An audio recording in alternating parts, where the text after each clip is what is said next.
Hi ಎಲ್ರಿಗೂ ನಮಸ್ಕಾರ. ಎಲ್ಲರೂ ಚೆನ್ನಾಗಿದ್ದೀರಾ ಅಂದ್ಕೊಂಡಿದ್ದೀನಿ. ನಾನಿವತ್ತು ವೀಕೆಂಡ್ ಸೆಲ್ಫ್ ಕೇರ್ನ ಮಾಡ್ಕೊಳ್ತಾ ಇದ್ದೀನಿ. ಇದು ತುಂಬ ಸಿಂಪಲ್ ಆ್ಯಂಡ್ ಮನೆಯಲ್ಲಿ ಈಸಿಯಾಗಿ ಮಾಡ್ಕೊಳ್ಳೋವಂಥದ್ದು amazing and the best tan removal home remedy ಇದು. ಇದೇ ಟ್ರೈ ಮಾಡಿ.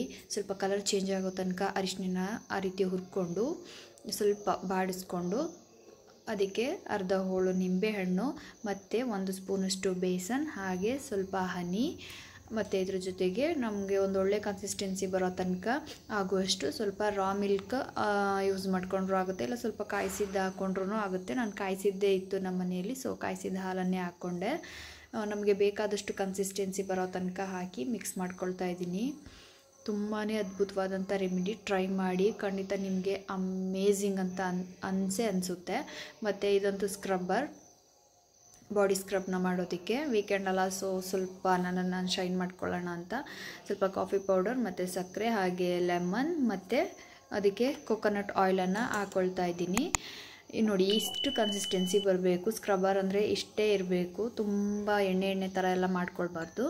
ಮತ್ತು ಇದು ನನ್ನ ತಲೆಗೆ, ಕೂದಲಿಗೆ ತಲೆ ಉರಿ ಬರ್ತಾ ಇರುತ್ತೆ ನೋಡಿ. ಕೆಲವರಿಗೆ ನನ್ನ ತಲೆ ತುಂಬ ಉರಿತಾ ಇದೆ ಅಂತ ಹೇಳ್ತಾರೆ. ಅಂಥವ್ರಿಗಂತೂ ದಿ ಬೆಸ್ಟ್ ಇದು. ಎಷ್ಟು ಒಳ್ಳೆ ರೆಮಿಡಿ ಅಂದರೆ ಟ್ರೈ ಮಾಡಿ. ಖಂಡಿತ ನಿಮಗಂತೂ ಅದು ಬೆಸ್ಟ್ ರಿಸಲ್ಟ್ನ ಕೊಡುತ್ತೆ.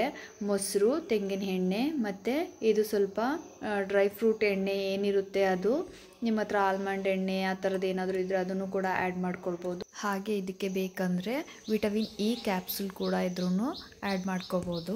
ನನಗೆ ವಾರದಲ್ಲಿ 2ರಿಂದ 3 ಸಲ ತಲೆಗೆ ಎಣ್ಣೆಯನ್ನು ಹಾಕಿ ಸ್ನಾನ ಮಾಡಿಲ್ಲ ಅಂತ ಹೇಳಿದ್ರೆ ನನಗೂ ಕೂಡ ತಲೆ ಉರಿಯೋಕ್ಕೆ ಸ್ಟಾರ್ಟ್ ಆಗುತ್ತೆ. ಸೊ ಆ ಟೈಮಲ್ಲಿ ನಾನು ಹರಳೆಣ್ಣೆ ಎಲ್ಲ ಸ್ವಲ್ಪ ಜಾಸ್ತಿ ಯೂಸ್ ಮಾಡ್ತೀನಿ. ಬಟ್ ಇದು ಸ್ವಲ್ಪ ನೋಡೋಣ ಹೇಗೆ ಅನಿಸುತ್ತೆ ಅಂದ್ಬಿಟ್ಟು ಟ್ರೈ ಮಾಡಿದೆ. ಬಟ್ ಅಮೇಝಿಂಗ್ ರಿಸಲ್ಟ್ ಇದಂತೂ.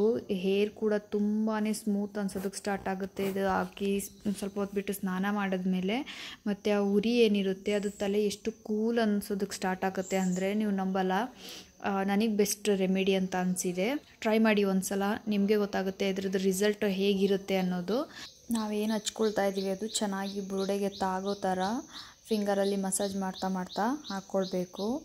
ಹಾಕ್ತಾನೆ ಅದು ನಮಗೆ ತುಂಬ ಕೂಲ್ ಅನ್ಸೋದಕ್ಕೆ ಸ್ಟಾರ್ಟ್ ಆಗುತ್ತೆ. ಮಾಡಿಟ್ಟಿರೋ ಮೊಸರು ಏನಾದರೂ ಉಳಿದಿದ್ರೆ, ಅದು ಹುಳಿ ಬಂದು ವೇಸ್ಟ್ ಆಗ್ತಾ ಇದೆ ಅಂತ ಅನಿಸಿದ್ರೆ, ತುಂಬ ಹುಳಿ ಬಂದು ಮೊಸರನ್ನ ಯೂಸ್ ಮಾಡೋಕ್ಕಾಗಲ್ಲ. ಒಂದು ಆ್ಯಾವ್ರೇಜ್ ಓಕೆ ಸ್ವೀಟ್ ಮೊಸರಿಂದ ಸ್ವಲ್ಪ ಹುಳಿ ಆಗ್ತಿದೆ ಅಂದಾಗ ಆ ಮೊಸರನ್ನ ಯೂಸ್ ಮಾಡ್ಕೊಬೋದು. ಚೆನ್ನಾಗಿ ಹಚ್ಕೊಳ್ತಾ ಇದ್ದೀನಿ. ಹಿಂದೆ ಕೂಡ ಈ ರೀತಿ ಎಲ್ಲ ತೆಕ್ಕೊಂಡು 1 by 1 ಹಚ್ಕೊಂಡೆ. ನನಗಂತೂ ಇದು ಬೆಸ್ಟ್ ಅಂತ ಅನಿಸಿದೆ.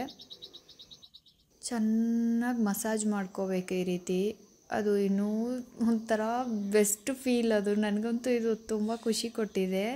ಯಾಕಂದರೆ ಇಷ್ಟು ಸಲ ಹೇಳ್ತಿದ್ದೀನಿ ಅಂದರೆ ನೀವೇ ಅಂದ್ಕೊಳ್ಳಿ ನನಗೆ ಎಷ್ಟು ಬೆಸ್ಟ್ ಅಂತ ಅನಿಸಿದೆ ಅಂತ. ಅದಾದಮೇಲೆ ನಾನು ಎಕ್ಸ್ಟ್ರಾ ಆಗಿದ್ದು ಥ್ರೆಡಿಂಗ್. ಸ್ವಲ್ಪ ಥ್ರೆಡಿಂಗ್ ಮತ್ತು ಐಬ್ರೋ ಎಲ್ಲ ಜಾಸ್ತಿ ಬೆಳ್ಕೊಬಿಟ್ಟಿತ್ತು. ಸ್ವಲ್ಪ ದಿನ ನನಗೆ ಏನೂ ಕೇರ್ ಮಾಡ್ಕೊಂಡಿರಲಿಲ್ಲ. ಸೊ ಹಂಗಾಗಿ ಸ್ವಲ್ಪ ಅಪ್ಪರ್ ಲಿಪ್ ಮತ್ತು ಐಬ್ರೋನ ನಾನು ಥ್ರೆಡ್ ಮಾಡಿಕೊಂಡೆ. ಈ ರೀತಿ ಫೇಸ್ ಥ್ರೆಡ್ನ ಮಾಡ್ಕೊಳ್ತಾ ಇದ್ದರೆ ಫೇಸಲ್ಲಿ ಬ್ಲಡ್ ಸರ್ಕ್ಯುಲೇಷನ್ ಚೆನ್ನಾಗಾಗುತ್ತೆ. ನಾನು ಥ್ರೆಡ್ ಮಾಡ್ಕೊಂಡಂಥ ಜಾಗಕ್ಕೆ ಮಾಯ್ಶ್ಚರೈಸರ್ನ ಹಾಕ್ಕೊಂಡೆ. ನಾನು ಐಬ್ರೋ ಕೂಡ ಮಾಡಿರಲಿಲ್ಲ. ಸೊ ನಾನು ತುಂಬಾ ಕಮ್ಮಿ ಪಾರ್ಲರಲ್ಲೆಲ್ಲ ಹೋಗಿ ಐಬ್ರೋ ಮಾಡಿಸ್ಕೊಳ್ಳೋದು. ಹೇರ್ ಕಟ್, ಐಬ್ರೋ ಎಲ್ಲದು ಕೂಡ ಮನೆಯಲ್ಲೇ ಮಾಡ್ಕೊಳ್ಳೋದು. ಇನ್ನು ಫೇಶಿಯಲು ಅಷ್ಟೇ. ನಾನು ಇದುವರೆಗೂ ಮಾಡಿಸಿರೋದು ಒಂದೇ ಒಂದು ಸಲ ಫೇಶಿಯಲ್. ಅದು ನಾರ್ಮಲ್ ಅಂದರೆ ತೀರಾ ನಾರ್ಮಲ್ ಬೇಸಿಕ್ ಫೇಶಿಯಲ್ ಅಷ್ಟೇ. ಇನ್ನು ಅದು ಬಿಟ್ಟರೆ ನೆಕ್ಸ್ಟ್ ಬಾತಿಂಗ್ ಟೈಮ್. ಸೊ ನಾನು ಚೆನ್ನಾಗಿ ಇದೆಲ್ಲ ಹಾಕಿ ಬಾಡಿ ಸ್ಕ್ರಬ್ಬರ್ ಏನು ರೆಡಿ ಮಾಡ್ಕೊಂಡಿದ್ದೆ, ಕಾಫಿ ಪೌಡರ್ ಎಲ್ಲ ಹಾಕಿ ಅದನ್ನು ಹಾಕಿ ಸ್ಕ್ರಬ್ ಮಾಡ್ತಾಯಿದ್ದೀನಿ. ಸ್ಕ್ರಬ್ಬರ್ ಅಂದ ತಕ್ಷಣ ಹಾಕಿ ಚೆನ್ನಾಗಿ ಚರಪರ ಅಂತ ಉಜ್ಜೋದಲ್ಲ, ಸ್ಮೂತಾಗಿ ಸ್ಕ್ರಬ್ ಮಾಡಬೇಕು. ಎಸ್ಪೆಷಲಿ ನನ್ನ ಸ್ಕಿನ್ ತುಂಬ ಸ್ವಲ್ಪ ಸೆನ್ಸಿಟಿವ್, ಅಂದರೆ ಕೈ ಕಾಲದಂತೂ ಅಲ್ಲ, ಕೈ ಕಾಲೆಲ್ಲ ರಫ್ ಇದೆ ಫೇಸ್ದು. ಸೊ ಹಂಗಾಗಿ ತುಂಬಾ ಸೆನ್ಸಿಟಿವ್ ಸ್ಕಿನ್ ಇರೋರು ಲೈಟಾಗಿ ಮಸಾಜ್ ಮಾಡಬೇಕು. ಆ್ಯಂಡ್ ಅದಾದಮೇಲೆ ಮಸಾಜ್ ಮಾಡಿ ಒಂದು 5 ನಿಮಿಷ ಬಿಟ್ಟು, ನಾನು ಸ್ಕ್ರಬ್ ಮಾಡಿ ಒಂದು 5 ನಿಮಿಷ ಬಿಟ್ಟು ಅದಾದಮೇಲೆ ಇನ್ನು ನಾನು ಏನು ಬೇಸನೆಲ್ಲ ಹಾಕಿಬಿಟ್ಟು ಹಳದಿ ಎಲ್ಲ ಹಾಕಿ ರೆಡಿ ಮಾಡ್ಕೊಂಡಿದ್ದೆ ಅದನ್ನು ಹಾಕ್ಬಿಟ್ಟು ಅದನ್ನು ಕೂಡ ಸ್ಮೂತಾಗಿ ಸ್ವಲ್ಪ ಮಸಾಜ್ನ ಮಾಡಿಕೊಂಡು ಒಂದು 5 ನಿಮಿಷ ಬಿಟ್ಟೆ. ಅದೇನು ತುಂಬ ನೀರೆಲ್ಲ ಇದ್ದಿದ್ದರಿಂದ ತುಂಬ ಡ್ರೈ ಆಗೋದಕ್ಕೆ ನಾನು ಬಿಡಲಿಲ್ಲ. ಅದನ್ನು ಕೂಡ ವಾಶ್ ಮಾಡಿಕೊಂಡೆ. ಈ ರೀತಿ ಸೆಲ್ಫ್ ಕೇರ್ನ ನಾನು ಯಾವಾಗ ಮಾಡ್ಕೊಳ್ತೀನಿ ಅಂದರೆ, ತುಂಬ ಕೆಲಸ ಮಾಡಿ ಫುಲ್ ಟಯರ್ಡ್ ಆಗಿರುತ್ತೆ, ಬಾಡಿಯೆಲ್ಲ ಪೇಯ್ನ್ ಆಗ್ತಾ ಇರುತ್ತೆ, ಆ ಟೈಮಲ್ಲಿ ಮಾಡ್ಕೊಳ್ತೀನಿ ಒಂದು. ಇಲ್ಲಾಂದರೆ ತುಂಬ ಬೇಜಾರಾಗಿ ನಾನು ಇರ್ತೀನಿ, ಆ ಟೈಮಲ್ಲಿ ಏನೋ ನನ್ನ ಮೈಂಡನ್ನ ನಾನು ಸ್ವಲ್ಪ ಆ್ಯಕ್ಟಿವ್ ಮಾಡಬೇಕು, ತುಂಬ ಡಲ್ ಆಗಿಬಿಟ್ಟಿದ್ದೀನಿ ಅಂತ ಅನಿಸಿದಾಗ ಸ್ವಲ್ಪ ಈ ರೀತಿದು ಕೆಲಸಗಳನ್ನ ಮಾಡ್ತೀನಿ. ಅದರಲ್ಲೂ ತುಂಬ ರೇರೆ ನನ್ನನ್ನು ನಾನು ಕೇರ್ ಮಾಡ್ಕೊಳ್ಳೋದು ಈ ಥರ ವಿಷಯದಲ್ಲೆಲ್ಲ ಒಂದು 10% ಕೂಡ ಇಲ್ಲ, ತುಂಬ ಕಮ್ಮಿ ಈ ಥರದಲ್ಲಿ. ಬಟ್ ತುಂಬ ಒಳ್ಳೇದಿರುತ್ತೆ ಈ ಥರ ಎಲ್ಲ ನಾವು ಮಾಡಿಕೊಂಡಾಗ. ನನಗೆ ಬೆಸ್ಟ್ ರಿಸಲ್ಟ್ ಅನಿಸುತ್ತೆ, ಯಾಕಂದರೆ ಅಪರೂಪಕ್ಕೆ ಮಾಡ್ಕೊಳ್ತೀನಲ್ಲ, ಸೊ ಹಂಗಾಗಿ ಸ್ವಲ್ಪ ಬೆಸ್ಟ್ ರಿಸಲ್ಟ್ ಅನ್ನಿಸ್ಬೋದು. ಬಟ್ ಹೇರ್ ಪ್ಯಾಕ್ ಮಾತ್ರ ಮಸ್ಟ್ ಆ್ಯಂಡ್ ಶುಡ್ ಟ್ರೈ ಮಾಡಿ, ಬೆಸ್ಟ್ ಅನಿಸುತ್ತೆ ಅದು. ಹಾಗೆ ನಾವು ಶಾಂಪೂ ಮಾಡುವಾಗ ಯಾವಾಗಲೂ ನೀರು ಜೊತೆ ಈ ರೀತಿ ಮಿಕ್ಸ್ ಮಾಡಿಕೊಂಡೆ ಶಾಂಪೂ ಮಾಡಬೇಕು. ಡೈರೆಕ್ಟ್ ಕೆಮಿಕಲ್ ಇರೋದ್ರಿಂದ ಡೈರೆಕ್ಟ್ ಅದು ಅಪ್ಲೈ ಮಾಡಬಾರ್ದು. ಹಾಗೆ ಸ್ನಾನ ಎಲ್ಲ ಮುಗಿಸಿ ಫ್ರೆಶ್ ಅಪ್ ಆಗಿ ನಾನು ಪೂಜೆ ಮಾಡೋದಕ್ಕೆ ಬಂದೆ. ಜಾಸ್ತಿ ಹೂವಿರಲಿಲ್ಲ, ಹಾಗಾಗಿ ತುಳಸಿಯನ್ನು ಕೊಯ್ದು ಹಾಗೆ ಮುಡಿಸ್ತಾ ಇದ್ದೀನಿ. ಇನ್ನು ಬೇರೆ ಟೈಮ್ಗಳಲ್ಲಿ ಮಾಲೆ ಮಾಡಿ ಹಾಕ್ತೀನಿ, ಬಟ್ ಇವತ್ತು ಹಾಗೆ ಕೊಯ್ದು ಮುಡಿಸ್ಬಿಟ್ಟೆ. ಹಾಗೆಯೇ ತುಂಬ ದಿನದಿಂದ ಆಚೆ ವಾಕ್ ಹೋಗಿರಲಿಲ್ಲ ನಾನು.